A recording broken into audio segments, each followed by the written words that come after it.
Nesse momento eu gostaria de convidar os irmãos a abrirem as suas Bíblias, para que possamos ouvir a Deus nesta manhã, para que Ele possa falar aos nossos corações profundamente. E o texto que eu escolhi nessa manhã para conversarmos, ele se encontra em Mateus, no Evangelho de Mateus, capítulo 6, nos versículos 5 a 8. Mateus 6, dos versículos 5 a 8, e nós vamos ler neste momento. O Evangelho de Mateus, capítulo 6, versículos 5 a 8, diz assim: E quando orardes, não sereis como os hipócritas, porque gostam de orar em pé, nas sinagogas e nos cantos das praças, para serem vistos dos homens. Em verdade vos digo que eles já receberam a recompensa. Tu, porém, quando orares, entra no teu quarto, e fechada a porta orarás a teu pai que está em secreto. E teu pai que vem em secreto te recompensará. E orando não useis de vãs repetições, como os gentios, porque presumem que pelo seu muito falar serão ouvidos. Não vos assemelheis, pois, a eles, porque Deus, o vosso Pai, sabe de que tendes necessidade, antes que lhe o peçais. Queridos irmãos, nessa semana nós iniciaremos uma conversa dentro deste texto fantástico que é a oração do Pai Nosso. E teremos alguns encontros nas próximas semanas para falarmos sobre princípios que podem tocar os céus. E no dia de hoje eu quero conversar especificamente o que para Jesus é oração, segundo o texto que nós acabamos de ler. Jesus Cristo está, nesse momento, quase que na metade da pregação dele no Sermão da Montanha. O capítulo 6, a oração do Pai Nosso em si, essa visão de oração que Jesus Cristo coloca, está quase que na metade do caminho mesmo. O Sermão do Monte, que está no Evangelho de Mateus, compreendido entre o capítulo 5 e o capítulo 7, ele traz vários ensinamentos de Jesus Cristo. Entre eles, a visão de Jesus Cristo sobre oração e a visão de Jesus Cristo sobre outras disciplinas espirituais também. E nós veremos, na caminhada desses dias, desses encontros, que a oração ela tem uma nuance muito ampla para Jesus. E essa oração do Pai Nosso ele tem princípios que são estabelecidos e que se conectam com quase que todas as ideias, literalmente, dos ensinamentos de Jesus Cristo no Sermão da Montanha. Nesse momento eu queria falar com os irmãos sobre o pensamento de Jesus sobre a oração. Jesus começa dizendo o que não é oração. E ele começa dizendo que a oração não é um ato estético. Não tem a ver com indumentária, não tem a ver com entonação de voz, não tem a ver com diplomas, não tem a ver com conhecimento teológico. A oração, ela é relacional. Ela é essencial, não somente estética.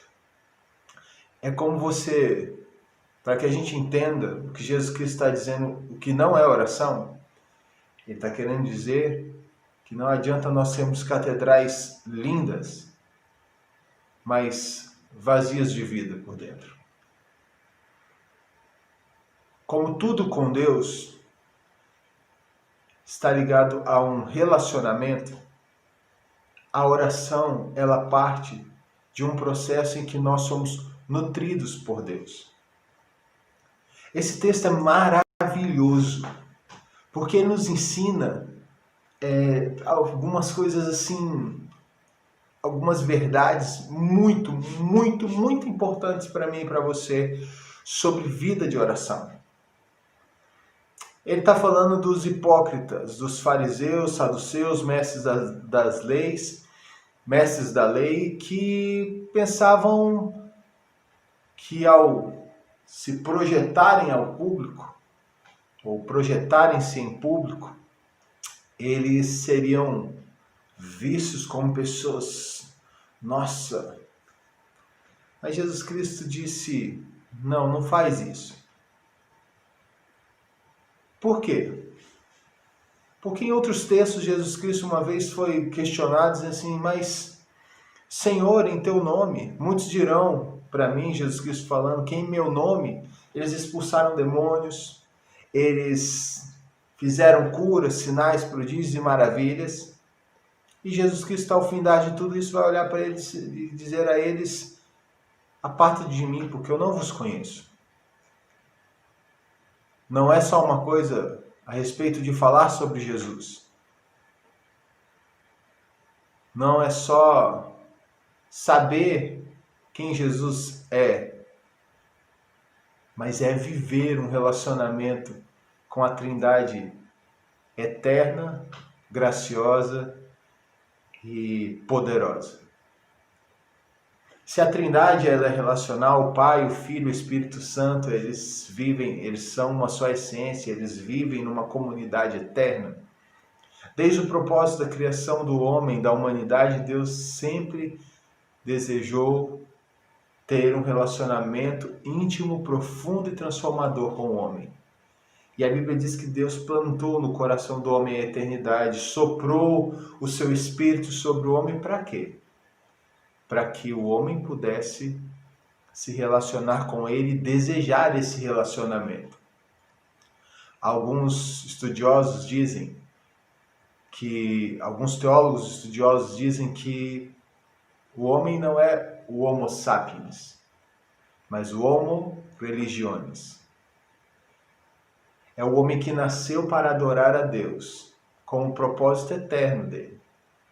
Tanto é que quando Paulo diz que os homens que foram apartados de Deus procuraram adorar a criação e não o Criador, ele revela um pouco da nossa natureza de uma eterna busca de relacionamento com o transcendente. E Jesus Cristo diz que esses homens que se papagaiavam, que se enfeitavam e que se demonstravam nas ruas, esses homens eram catedrais lindas, mas hoje fechadas à visitação por conta da pandemia. Estavam cheios de doenças dentro e não de vida.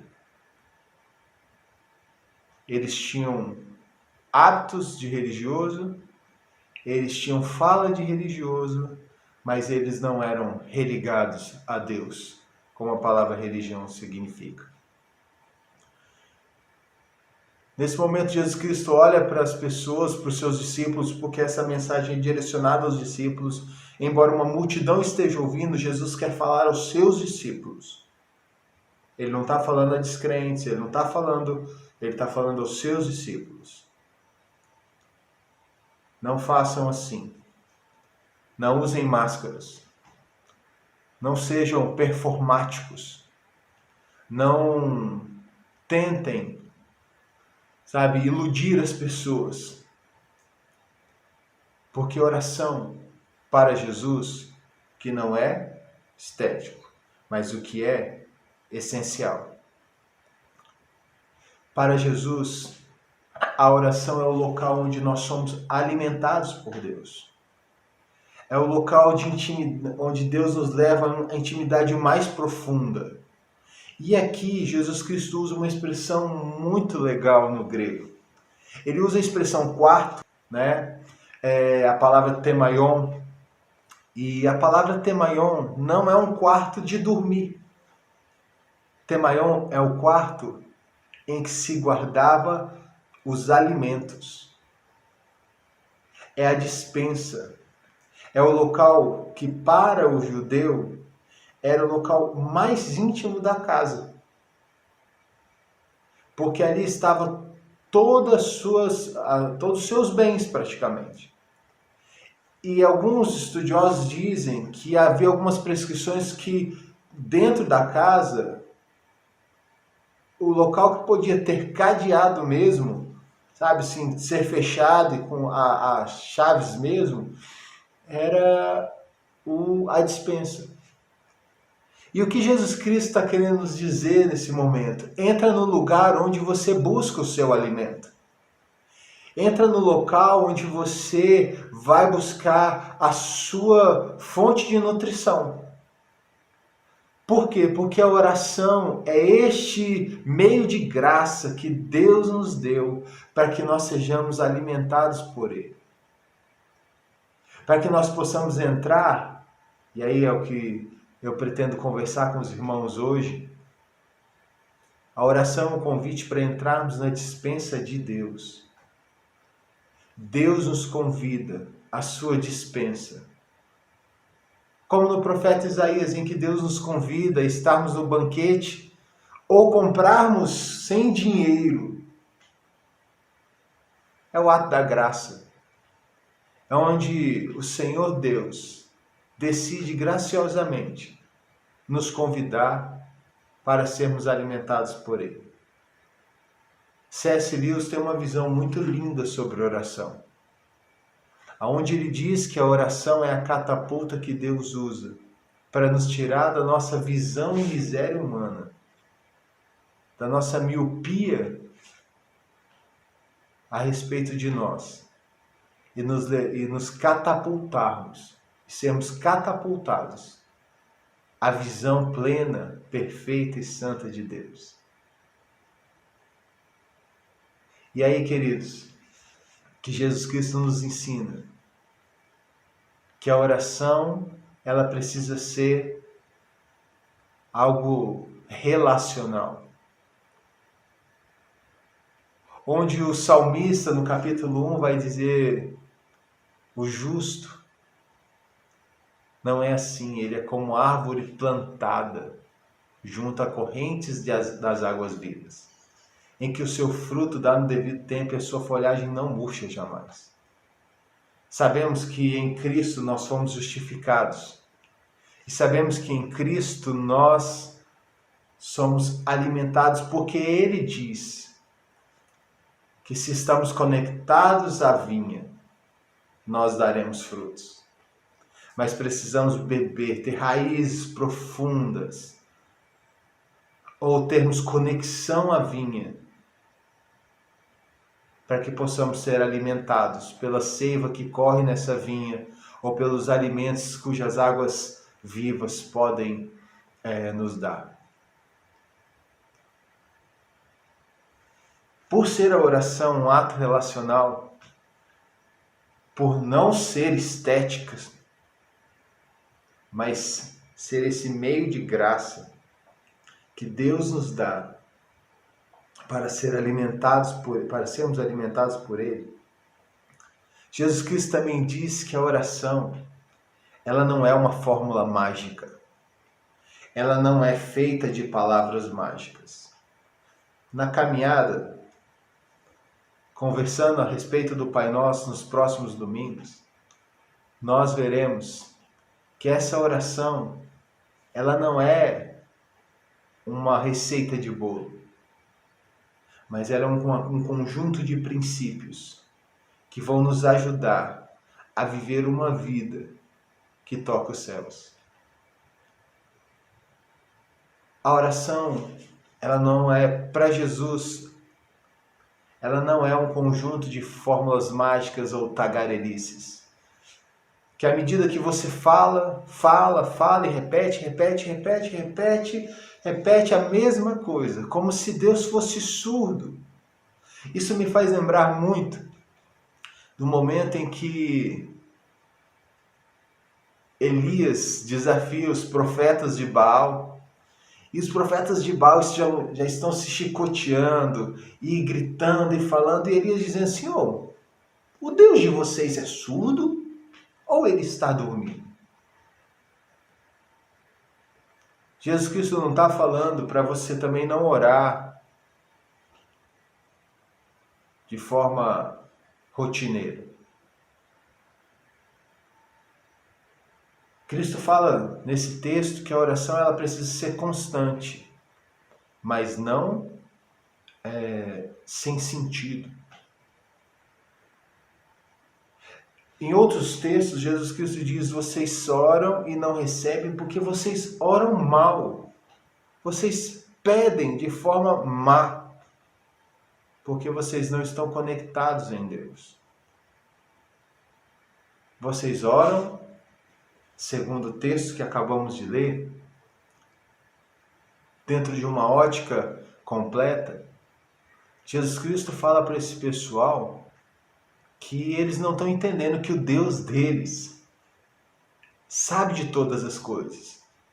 Porque oração não é uma prestação de contas como se Deus não soubesse o seu dia. A oração, ela não está imersa numa perspectiva de falar para Deus: ó Deus, eu não quero que o Senhor seja pego de surpresa. Mas ela está imersa num coração que sabe que o Deus a quem servimos é um Deus onisciente, onipresente e onipotente. No próprio Sermão da Montanha, Jesus Cristo diz que nós precisamos orar insistentemente. Devemos cutucar os céus. Ele mesmo ensina parábolas, por exemplo, a parábola da viúva e do juiz, que ele diz que uma viúva pobre apurrinhou o juiz até que ele dissesse assim: meu, tá bom. Ela dizendo: julga a minha causa, julga a minha causa. Nós vemos nas escrituras várias e várias orações. A oração de Abacuque, ele diz: eu vou subir a torre de vigia e eu só vou sair de lá quando Deus me responder. O que Jesus Cristo nos ensina aqui é que essa constância de oração é até que Ele nos responda. E não temos que usar a oração como se fosse a lâmpada de Aladim, que você esfrega a lâmpada e sai um gênio. Deus não é esse gênio. Deus é o Senhor da criação. Ele sabe de todas as coisas. O texto diz isso. Que Ele sabe do que nós precisamos. O que Deus quer é que depositemos as nossas confianças nele. E não façamos como os gentios que falavam coisas sem sentido. Há uma racionalidade, há uma intencionalidade do nosso coração em pedirmos as coisas a Deus. Por que pedimos? Em que situação pedimos? Para quem pedimos? A oração é esse instrumento de alimento. E a oração é um instrumento em que nós somos intencionais no relacionamento com Deus. Por isso que o apóstolo Paulo diz que o nosso culto ele é apresentado para Deus, nosso culto racional. A oração não nos leva à irracionalidade, às tagarelices. Não nos leva às vãs repetições, como quem faz fórmula mágica para ser perdoado, curado ou coisa assim. A oração nos faz rasgar os nossos corações de forma intencional, mesmo quando não há palavras. Olha o exemplo de Ana, mãe de Samuel. Quando Eli, o sumo sacerdote, chega até a Ana e ele a tem por bêbada. Ele, então, ao julgá-la, vai até ela e diz: por que estás bêbada aqui? Ela diz: não tome a tua serva como uma alcoolizada, mas como alguém que tem o coração extremamente abatido. Alguém cuja dor no coração fez com que as orações fossem silenciosas, porque as lágrimas eram muito mais poderosas.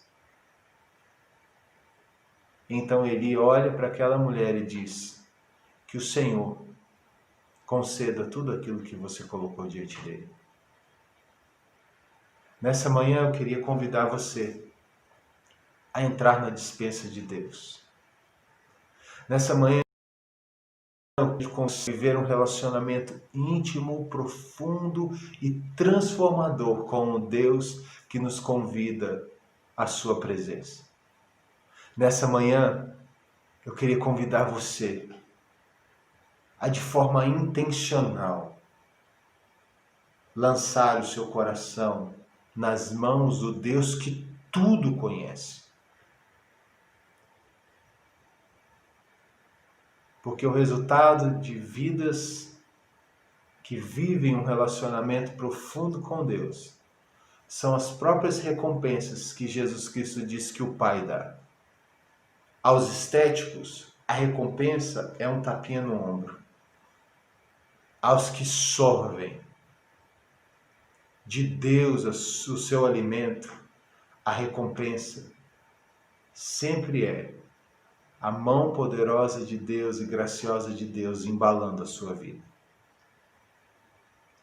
Aos que tagarelam, as recompensas são nada.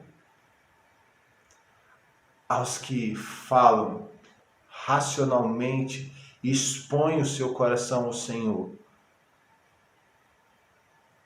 a esses a Bíblia diz que aquele que procura acha, aquele que bate a porta vê a porta sendo aberta,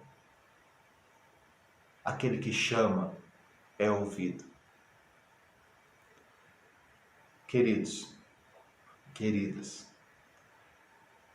que você e eu possamos ter uma vida de, em e com oração. Não só uma vida de oração, não só uma vida em oração, ou uma vida com oração, mas uma vida de, uma vida em e uma vida com oração. Que todo momento nosso seja momento de entrarmos na despensa de Deus. Para que sejamos um pouco mais práticos, eu queria convidar você a separar um tempo robusto, um tempo importante, para que intencionalmente você vá ao quarto de despensa, para que você vá, exponha o seu coração ao Senhor, exponha e receba do coração do Senhor a exposição dele. Como a Bíblia diz, a intimidade do Senhor é para aqueles que o buscam. Seja alimentado e nutrido por Deus.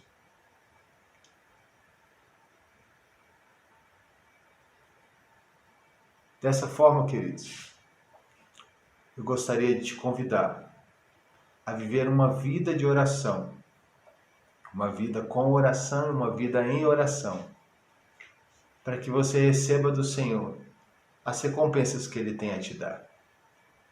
Eu quero orar por sua vida nesse momento. Santo e eterno Deus, que o Senhor nos ensine a orar com o coração apaixonado pelo Senhor. Nos faz entrar na despensa da Tua graça. Que nesses dias, ó Deus, o Senhor nos ensine a orar profundamente, Deus vivo. Orações que toquem os céus, para que os céus possam nos tocar. Que o Senhor abençoe o Teu povo. Tua palavra diz que quando nós não sabemos orar, o Teu Santo Espírito nos ensina, Deus vivo, Ele é quem nos intercede, Ele intercede por nós com gemidos inexprimíveis. Santo Espírito, traduz as nossas orações ao Pai, ao Filho. Aperfeiçoa as nossas orações, mas acima de tudo nos aperfeiçoa, para que possamos ter um relacionamento íntimo, profundo e transformador com a Trindade excelsa e augusta. E assim, povo de Deus, seja a graça do nosso Senhor e Salvador Jesus Cristo, o amor de Deus Pai, a comunhão eterna do Santo Espírito de Deus, sobre a sua vida, meu irmão e minha irmã, sobre sua família, sobre todo o povo de Deus, espalhado por toda a terra. Em nome de Jesus oramos. Amém e amém.